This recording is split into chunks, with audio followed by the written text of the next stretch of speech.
Welcome to the Books and Martinis podcast. I'm Priya. And I'm Mercy. And this is your go-to book podcast, where we lift, empower, and spotlight authors. Grab your martini and follow along. And don't forget to like, follow, and subscribe. What's up, everyone? Welcome to our podcast. I'm Priya. I'm Mercy. Welcome, everybody. Hey, Priya. And hello, JJ. Cheers to you. JJ, Hi. cheers. Yes, Welcome cheers. to Books and Martinis. Cheers, gals. Salute to a great interview. Mm-hmm. I love that our martinis are so diverse today. Hey, look at Look that. at that. Yeah, Quite so a many selection. ways to have a yummy martini. And what do you got, JJ? You got it. I've got an espresso martini because it's still morning, but it's a pretty healthy pour. I didn't expect it to fill so much. So we'll see what we get through today. I have my little coffee beans You're and going to be everything. so happy by lunchtime. Forget it, because we're recording I early. know. The rest of the day is going to be like downhill from here after this is taken care of. Oh, this is going to be great. I love it. So, guys, in your ears and on the screen is JJ Park, author JJ Park. And she's the amazing author of Eve's Blessing, part of the Blessed series. And there is a second book. So, JJ, why don't you hold that up real quick Oh, yeah. so we can show them both? We'll talk So about it first more. one. Here's the second book, baby. And what's the name of the second book? What's it? Right. It is listeners. Chosen Curse. Chosen Curse. Ooh, I love it. I love it. And we are so excited to have you today. Mercy actually met you at a book fair in Tennessee. Mercy, why don't you tell everybody a little bit about that first? Yeah. Oh my Mercy. gosh. Yeah. We were talking about this earlier. So during this event in Tennessee, it was actually, I believe, the first one, right? The In East first, yeah. Tennessee. You were Mhm. there from Kentucky. I Mhm. happen to live in East Tennessee. And it turned out to be so much more than I expected it to be. Yes. Right? By the time that I was towards the end, I think it was not the last aisle, but second to last. I had already gone to the car twice. I had unpacked tons and tons of books. We were already booked through fall of 2026 for interviews, and I was over it. But I didn't want to stop any special author I hadn't met yet. Like, I didn't want to be that person because, you know, that could be me one day. That could be somebody else one day. And I just wanted to be fair and make it all the way to the end. So I kind of That's a lot stopped of at your work. booth. It was a lot. So I stopped at your booth, JJ, and I just looked at you, and it just came out from the heart. I'm like, okay, so what makes your book different from anybody else's book? Like, I just needed to know a reason why I would even consider interviewing you. And you looked at me, your eyes were wide, and you're like, oh my God, nobody's ever asked me that before. Thank you, but hold on a second. I have to think of an answer. And I mean, you did great enough that here we are today. Yeah. And I'm so grateful. Thank you for making it to that very last line of because it was a much bigger event than I thought it was going to be. It was actually really fantastic. That's It great really for a first was. event. Oh my God. That's It amazing. really was. And can I tell you, the most of the amazing authors I found were towards the end. I guess when I first Hey. walked in, I started from the left, and a lot of the I mean, they were great everywhere, obviously, but there were a lot of really great ones towards the right at ones the you end. enjoyed the most. Well, and others that we knew that have been on our podcast. Yeah. So it was Oh, great because okay. Beth was there. And Macy? I forgot Macy. Macy Yeah. was there. Yeah, so it was Macy, her mom, her daughter. It was amazing. Aw. So yeah, I'm glad I made it all the way through. It was great. And now I'm going to put you on the spot again. I have given you a Wait, let couple me of do her months. bio. Let me do her bio before you put her on the spot. Okay, I've been- AJ, think Literally. while we talk. I've been emotionally preparing myself ever since I last saw Mercy, of which it was Okay. an honor. And her bio is Aw. nice, short, and sweet. So JJ Park is a Kentucky native who hoards yarn and plays Dungeons and Dragons. What better way to treat I can't say this word, JJ, You got it's it. on your book, maladaptive Yes, you got daydreaming, it. than to douse it with metaphorical lighter fluid and call it a novel. Yes. Okay, so Hey. obviously that's really short. You're going to have to tell us more about yourself. So why don't we do that first? Why don't you tell our listeners and our readers more about you? Okay, absolutely. I'm a Kentucky native. Actually, my day job is I work in inpatient physical therapy, primarily with neuro patients. And while I love and have a very fulfilling career in healthcare, kind of this was playing the long game ever since undergrad. Like, okay, I'm gonna get my degrees so that way I can securely fund my very lofty dream of being a writer. So that finally came to fruition last year, and I was so grateful. But I do really love my job. I really love my patients, and I've missed them because 10 months ago, I absolutely like destroyed my knee. Anyone who's been I following me on social saw on media, oh my Instagram. gosh. Oh It's man. like, I want everyone to know, all the tryhards out there, you don't always have to give it 200%. You can like What were you underachieve doing? sometimes. What were you doing? Um, You don't have to share if you don't want to. no, it's Okay. fine. It was the best way I can put it was a very spirited game of laser tag. I don't know how Oh, other 30-year-olds destroy their knees, but that was the way I did it. And a few surgeries later and a lot of rehab, now I'm here. But that actually gave me, for the first time ever, a large chunk of time where it was completely uninterrupted. And I was like, okay, let's see what it would be like if I treated this time like I was a full-time writer.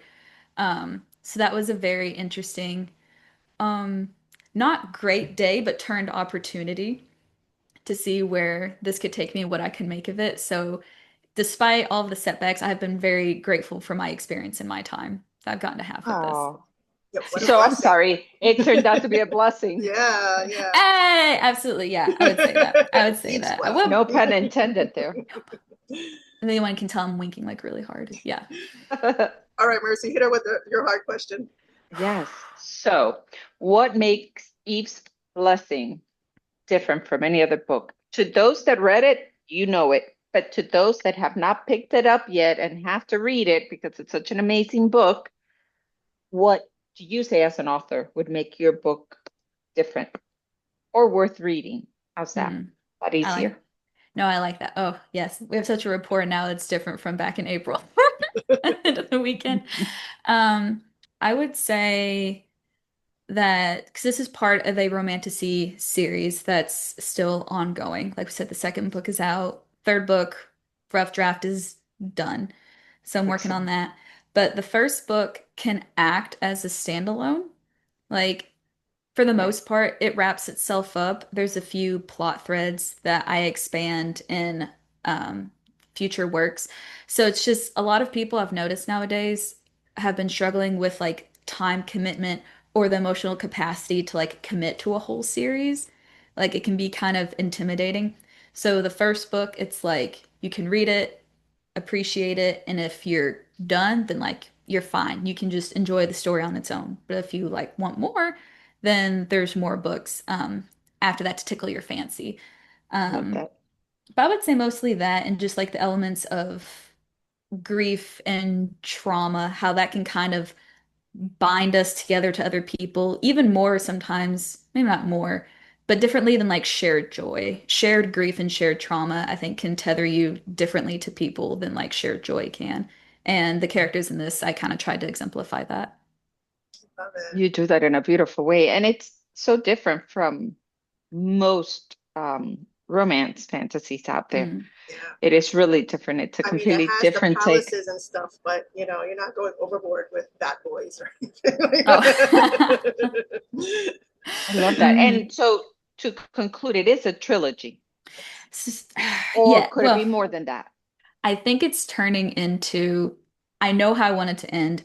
I don't know why I thought I could wrap this all up in one book. I clearly was very naive. But I'm finished with the third book and it still hasn't reached the ending that I want it to yet. All authors kind of, I feel like most of them struggle with brevity. So I believe after the fourth one, then it's like it's done and I have a lot of other ideas I'd like to move on to. But ideally four, I'm pretty sure after four it'll be done. Beautiful. You're Beautiful. pretty I sure. love that. That's different too. Pretty Yeah, sure. pretty sure it's not 100%, It's not That's but fair. we'll 100%. take it. It's okay. You make your own rules. So if That's by Mm. end of true. number four, you're like, I'm not done. You can do another one. And I nobody's going to tell you anything. I wanted to get there though. Like I'm ready to I love it. I love these characters, but like they've lived inside my head for so long that I'm ready to make You room need for to put like them out. other yes. Yeah. So I'll be ready for them to like have their story told and be done. Perfect. I'm So sorry, I'm what looking at some stuff here. Go yeah, ahead, so Priya. what inspired you to write the story? Ooh. So Like how did the concept come up? How were you inspired? Like what happened? Was there an epiphany? Did you have a dream? Or was it like, a slow, romantic, like drawn out process that, I'm going to mm, add to Priya's yeah. question for you mm, because on that same, the question I was going to ask you that I was looking at my notes right before she asked you that was if we Google the name of your book, right? Eve's Blessing, there's mhm. also another book by Susanna Weiss Yeah, I with the think same exact title. yeah, I think I've looked that up before and I noticed that. Um, So definitely not did that related. have okay, then that was my question. Was Yeah. there maybe I thought maybe that might have been an old book that inspired you into writing this one, or Well, that was there any happens a lot relation? with with book titles. Sometimes book Although, titles repeat right. themselves. Look at all the court and thorns that are out right now. Like, Yes. I And love although the they're not the same. they're I not the just same. didn't know. yeah. Yes. Hmm. But go on to Priya's question. Yeah. She answered Oh mine. no, you're Thanks. good. You're good. Absolutely no. I love all the books where like the name of nouns, they talk about like the court of thorn and Right. roses and Yeah. everything else, and it is like still it's so good. I think the original inspiration came to me junior year of undergrad, which was in 2016, 2017 was when the idea first came to me. I've always, like a lot of people on here, like would write and have written, but so much of that took a back seat while I was focusing on academics. And I didn't pleasure read for probably about 6 years straight, because if I ever did read, it was just for school. And I remember thinking of like, I want to write something that I would want to read. And I wanted something with like yearning and woefully damaged individuals, or just, like two people who are like, as it says, like broken but into the same shape. And like the peace you feel with someone there, you can just be. Mm. You can just coexist with this person next to you with an unequivocal understanding of like, I belong to you, you belong to me, but it doesn't necessarily need to be said like that explicitly. And they were Um, synced up. Even Safir were synced up. oh my gosh. Definitely. I love you saying his name. That just gave me like Safir. my cheeks are so hot right now. Like I'm so warm. No, yeah, absolutely. And me and my friends are a big fan of Eastern media and shows. So there's a genre called like isekai where it's basically like a fish out of water experience. You're in another realm. You're in another world. So like a Chronicles of Narnia is a good example of like a Mhm. Western isekai, or even Bridge to Terabithia kind of is a good example. And I love the fish out of water experience because you kind of need it for like to be the audience input to explain like what this world is and like why it would be weird to you. It's weird to them because they're like your input in there. Um, but I definitely, like I said earlier, I like the elements of grief in it and how it can like bind people together. And I don't know, I just really like, I just kept weaving that through the text without really understanding it until after it was done. How do you pronounce the world? I know it's Oh, Walyre, but how would you pronounce that? in my brain, I pronounce it Willier. Willier. Willier. Oh, I like Okay, Will. Willier.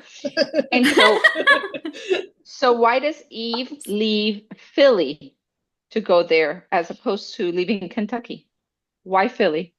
Oh gosh, I think because honestly, there was more pressure of like, I live in Kentucky, she should live in Kentucky. It means I should know what I'm talking about of like where she goes. Ah, And like even where I live, Muhammad Ali is huge, but it just felt like the right kind of place I wanted her to be at. And for future reasons, geographically, I wanted her there. you had the big city. Hmm. Because I see the art in your book. It goes from the big city to the other world. So Yeah. those that can't see it, um, I'm On just the showing the front book. cover, It's yeah. The beautiful upside art. down. There was a movie like that where you're like in one plane and you're touching the other. It was like a sci I don't know I, the name. But it I think I totally know what you're reminds me of talking that. about. Yeah. Yes. So let's talk Eh, about the characters a little bit. So Yeah. Safir Right. and Eve, where did you Yeah. come up with them? What inspired your characters? And of course, Nicky, her brother, who Oh my yeah, the the gosh. little book brother. is, grief is. Am I allowed to say that? Yeah. Okay, stop me at any time if I No like spoilers. do a No, I spoiler. honestly, you can give any spoilers. I Mm. fight myself to not feel vain when I want to talk about my own book. It's Okay. like I struggle with like trying to celebrate myself. So anytime anyone says my characters' names, it like it gets me. Oh, Oh, okay. So what I was your love that. question? Let's talk about Eve, Safir, Mm. and Nicky. What And inspired also, you with the names? what inspired you with the characters, the names, and of course, topping it off, like who's your favorite character? Because I know there are more Yes, folks. Absolutely. a lot of questions.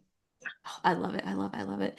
Even Nicky, um, primarily in book reason, those are their names is because they were found like on Christmas Eve at this church. They were abandoned. So the nuns that found them named them, Eve for Christmas Eve and Nicholas for Saint Nicholas. Mhm. Super good. And for Safir, I remember I played around with that name a lot because there's a not a lot of flack, but there's a lot of memes about fantasy names, and it's like you can't pronounce it like in Twilight, how everyone makes fun of Renesmee's name. Yes, They call it Yeah, yes. like Rikki Tikki Tavi or Ratatouille or whatever. So I wanted mine to sound, of another world, but smooth. still Yeah. pronounceable. Easy. And it was really easy to do in that a lot of these noble families, they're very vain, so they name their children as kind of like an homage to them. So Safir and Ashire, their father's name was Ron Ire, his dad's name was Muir, or what have you. So that name just kind of flowed really quick, and it just felt like it just, I don't know, it's kind of like the second his name popped in my head, I'm like, oh, that's your name. Like I've had your face and your words in my head for so long, but when I like put all the letters together, I'm like, oh my God, that's your name. That's who you are. So You yeah. felt it. It came together. Yes, And absolutely. which one of all of your characters is your favorite? Or do you identify with the most? Let's put it that way. I would definitely say easy. My favorite character is Selassie, Oh, Okay. who is the swordsman to Safir, the prince. Hmm. Primarily because he has quite a heavy backstory. And I feel like sometimes we don't see that as much, especially with like B-list characters and their backstory, especially he has a history of self-harm. So we see sometimes he masks his hurt a lot with humor, which I feel like regardless of where you're from or what realm you hail from, like that's relatable. He's like a goofball, but just as well exceptionally capable. Like him being the best swordsman in the land, regardless of it being his blessing or not. Um, I think really, I don't know, it just anchors him in the story a little bit that he is so pivotal for both Eve and Safir, outside of him just being like an employee for the noble house. Like he is their friend. He is like their ride or die friend. Wow. so if you love him so much, is he gonna have a prominent role in book two? Yeah, it's he's Not there. putting you on the spot. No, he's there. We definitely expand like because so much foundation gets laid in book one, and Yeah, this is mostly just a passion project. That I'm like, okay, then I get to kind of peel back the layers a little bit on everyone because so much is established. I don't have to like reiterate it in book yeah. two. So yeah, definitely we learn more about Selassie and his relationship with Maisie and just how those two kind of came to be and how they continue to grow together. So yeah, he definitely he gets his time in the sun, I think. I love that. Between the first, sorry, Priya, I'm No, taking go ahead. Go over all ahead. the questions here, but they're just coming to me. Between the first time that you sat down and either started writing the story or typing the story to the day that you completed the story of the first book, the one that we're discussing today, Eve's Blessing, how long of a period of time was that? Um, And how did that look for you? How did it feel? yeah, I love that because everyone's process is so wildly different. Um, it's so the idea started in undergrad. It wasn't until in March of 2020, I was at my final clinical rotation, and of course, the whole world shut down. And that was really hard. So I hadn't graduated yet, so I couldn't go out and start working. So they sent us home for 5 months. I didn't hear anything from my clinical instructor or anything. So I thought to myself, well, I'm just going to study for the boards and I'm going to try and finally write this out. So the first 5 months in COVID shutdown, I wrote the first half of the first book. Okay. And that was a very interesting experience. I just got to stay kind of saturated in my own ideas and my own world for so long. And I definitely didn't share it with anybody else because I wasn't comfortable enough to do that yet. And then when in August or so, we finally got to go back to clinics. And then I started to get to work in the hospital because they mostly just needed warm bodies at that point. The writing took a break for about half a year until I picked back up on it. And then I finished it in January of 22, I think Okay. is when like that very first rough draft of your book that everyone like you love your book baby so much, but looking back your first draft is such a yike Right. in retrospect. Yes. But it took probably about that long for me because the process was so erratic and I was trying to get my feet underneath me as an adult and during a Oh, pandemic. yeah. It The was a rough COVID and the time. pandemic seems to like inspired. I mean, obviously, it was not a fun time, but it Hmm. inspired a lot of authors to create, artists in general, to create during that period Artists in because general. you had a lot of time Absolutely. on your hands, Yeah. So, what better Yeah. way to express yourself and then to write books or paint or create things and Yeah. video and all that stuff? Very Yes, It interesting. I definitely agree. it definitely created that opportunity of like, well, if I don't do it now, then when? Because like we all were just at home Absolutely. not doing anything. So if I can't do it now, when would I ever like bring Right? myself to do it? So I think yeah, Right? that definitely spurred a lot of people. Yeah. Yeah. What was the one feedback that you received on your book that kind of maybe solidified you to yourself as an author? Because I think everybody else already accepted you and embraced you as an author, but sometimes we're our hardest critic.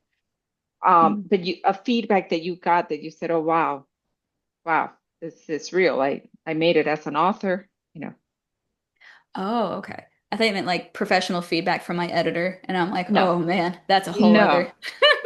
that's another beast. We're not even going there. I appreciate But that. like Thank from you. a reader, from a reader. From a reader's perspective, it was real. I think it was a few weeks ago. I was at a signing, and it was for this pair of really sweet girls that I had met months and months prior, and they bought my first book. And then they came back all these months later and remembered me, and they came back just for the second one. Mm. And they they were about as cool as I was because I was like, oh my gosh, you guys, I can't believe it. Like I'm definitely not a cool cucumber. I hope I never am when it comes to Mhm. people like approaching me about the book.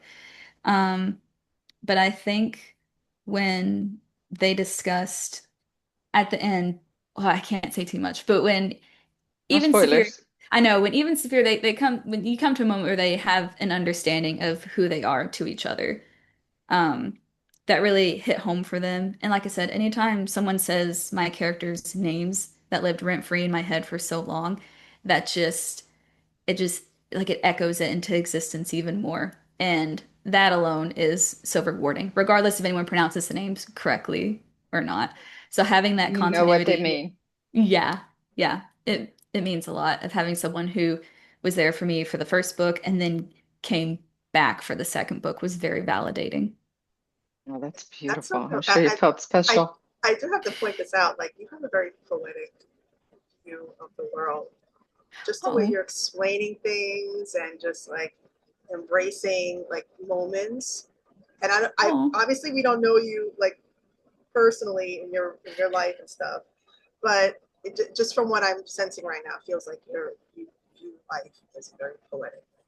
And you Oh, thank you try for to like reading. And hold positive. those things. Yeah, yeah, that's beautiful. Now I've you were just talking about like that moment. You tell me if I shouldn't read this or not, but there's a quote at the end of the book, Go for it, go and for it. that I loved it. I love this. It's like three little paragraphs. Can I read it?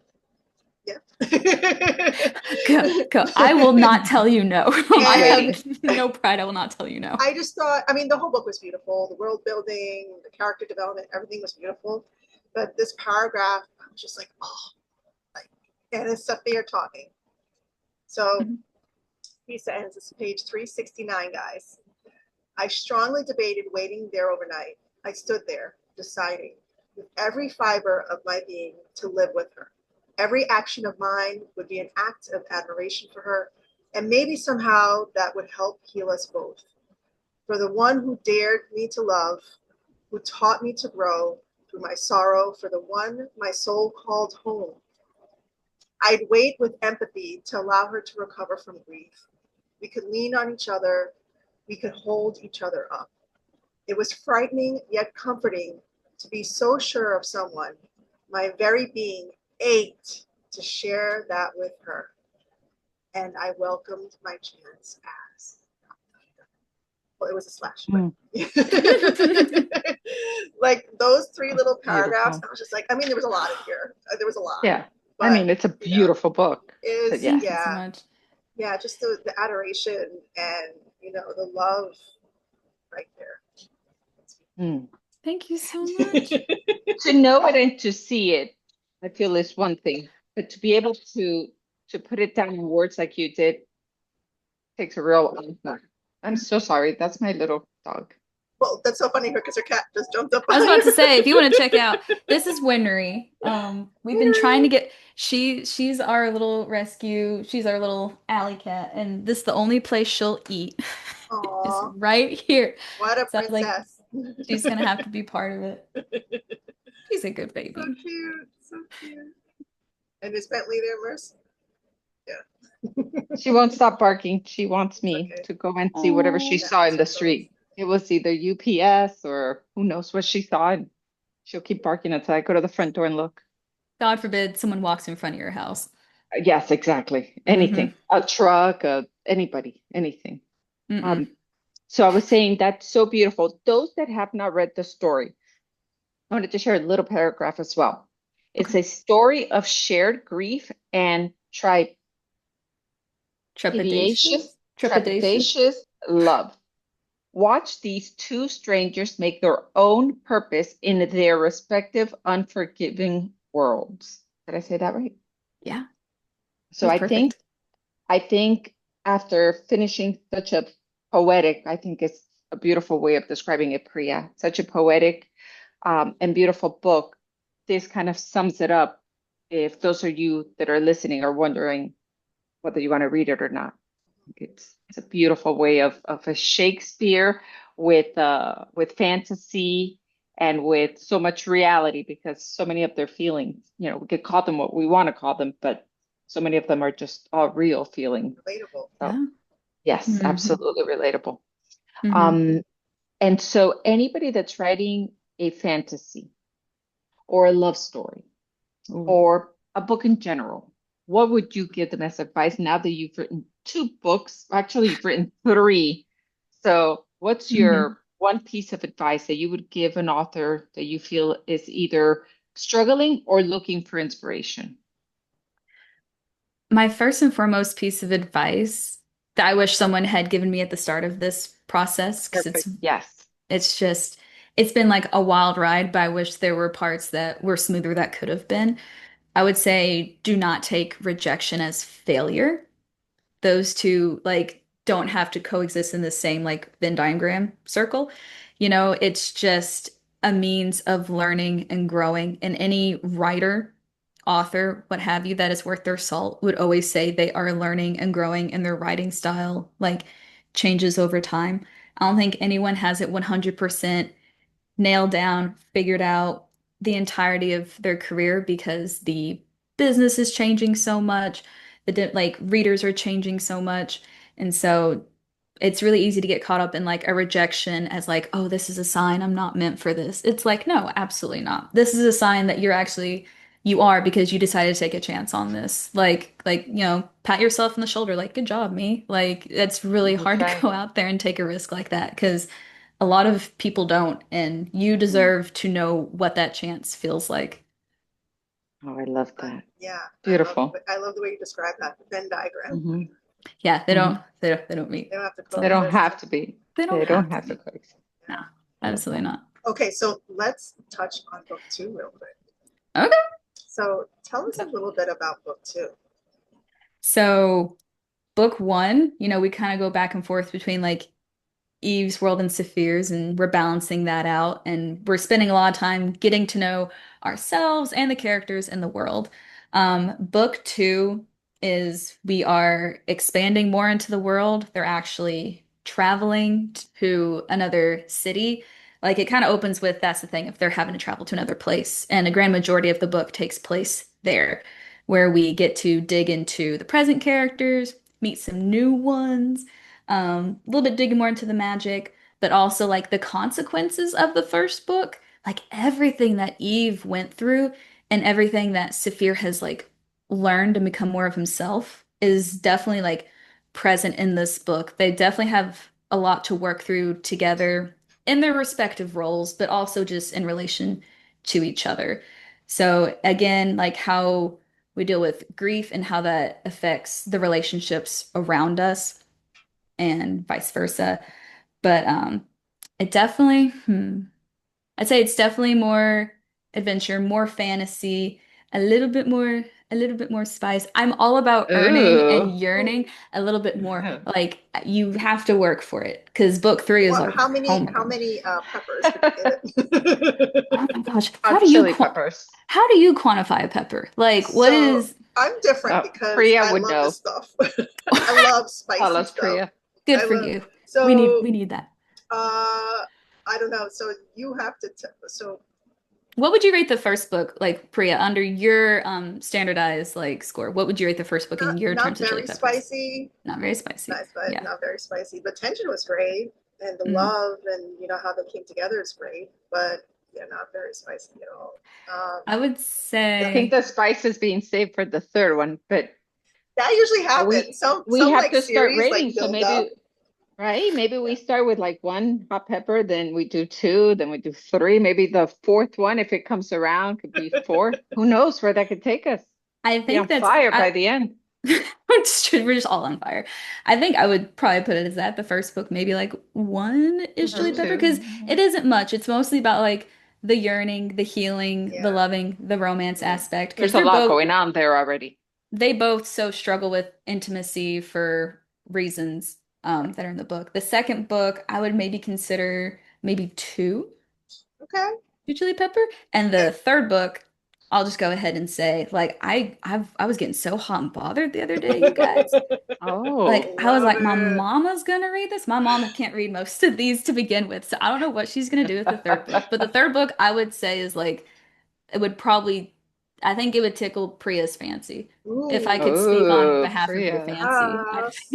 I think Okay. you'd like it. Like we've earned it. We're there. We Like third graduated. book. The door's wide open because they call it like closed book, open book Hmm. romance. Yes, I Like know. open yes. door, closed door, Open open door. door. And right No. now it's like cracked a little bit. So then we're like Hmm. slowly, and then I mean, we do have two worlds and a lot of baggage that they're kind of yeah. unfolding Yeah, and exactly. unwrapping, going through. So there's a lot happening. Yeah, but if you stick with me to book three, I think you've earned a well open door and like some good lighting and everything in between. Yay! She's not giving it to you, Priya, until you earn it. So let's Dang see. it! I gotta make it through book I two. love that. Some people like that. So yeah. Okay, well, I love it. I love it, and we can't wait to read the second book and the third book. And we're so Yes. excited for your success and what's coming for you. How can our readers and listeners and viewers find you? Oh, I am on TikTok, Instagram, Lemonade, Facebook. Email me, mail me, send me a postcard, please. I am everywhere. It's so exhausting, but they can find me. I think me and Mercy were talking about the just underscore JJ underscore park, just JJ. But I Just post on there a JJ. lot. It's mostly about my books or my dog or about Your this leg. god awful knee. So Yeah. we're so they can definitely find me on there. I will be there. And I love to That like is beautiful. chat and reach out. And what's your preferred way of people getting your book? Ooh, that's an important question. I mean, it's most easily available on Amazon and Kindle Unlimited and Barnes and Noble, but there are a few select indie bookstores in Kentucky that I just are my home away from home and I love to rep. a novel romance, Main Book Hook, and Blush and Bashful books, all independent bookstores in Kentucky. So if anyone wants to buy like my book that day, I prefer them going and having patronage to an independent bookstore if they can, if it's close to them. Oh, I love Yes. that. Yeah. I love that. Support So our independent maybe, bookstores. maybe that could be something that you post on a post, right? Like Yeah. on Instagram and just kind of share those bookstores so that others can see them and it's an option Hmm. because I know many of the readers love buying from indie bookstores and supporting Hmm. them. So that would be Yes. fantastic. Better to go to your indie local bookstore that's supporting you than to go to ours that we usually go to already. Yeah, So absolutely. I feel you. beautiful. Excellent. Well, thank you so much for being our guest today. You were so wonderful. Oh my gosh. I feel like we need to go out for actual not that these aren't actual martinis, but like but maybe like I feel like we could do some damage. But no. Yes, You yes. guys were so sweet. Thank you for asking me your scary Thank questions you. in person and over Zoom. You guys are just absolute gems. So thank you so much for all you do for Cheers. like supporting authors. Cheers, JJ Park. Everyone, go check her out. Go check out her books. Follow her online and support her amazing work and her book, Eve's Blessing from the Blessed series. And like, share, follow, subscribe. See you in the next episode. Thank you guys so much.